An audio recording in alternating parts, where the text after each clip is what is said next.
ପିଲାମାନେ ଆଜି ଆମେ ଶିଖିବା କଣ ହାତ କେମିତି ଭଲସେ ଧୋଇବା ହେଲା ହାତକୁ କେମିତି ପରିଷ୍କାର ରଖିବା ଆଉ ଜୀବାଣୁ ମୁକ୍ତ କରିବା ହେଲା ଆମ ଘରେ କଣ ସାବୁନ ଥିବ ଘରେ ସାବୁନ ଅଛି ନା ସାବୁନ କିମ୍ବା ହ୍ୟାଣ୍ଡ ୱାଶ ନବା ହେଲା ହ୍ୟାଣ୍ଡ ୱାଶ ନେଇକି ପ୍ରଥମେ ଏମିତି ଘଷିବା ଘଷ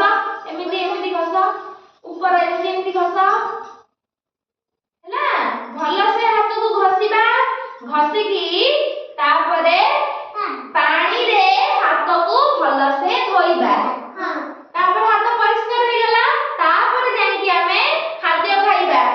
न हाथ धोइकी हमें खाद्य खाइबा नहीं हैला तुम हाथ न धोई खाद्य खाउछो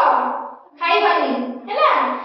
हाथ रे जो सब जीवाणु अछंती सेटा पाटी द्वारा हम पेट को जिवे पेटरे रोग सृष्टि करिवे हैला सेति पई हमें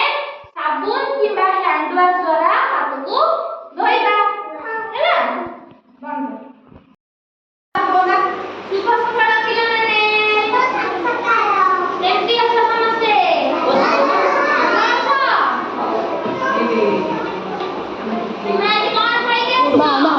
से कपड़ा हो दिन से कपड़ा देखा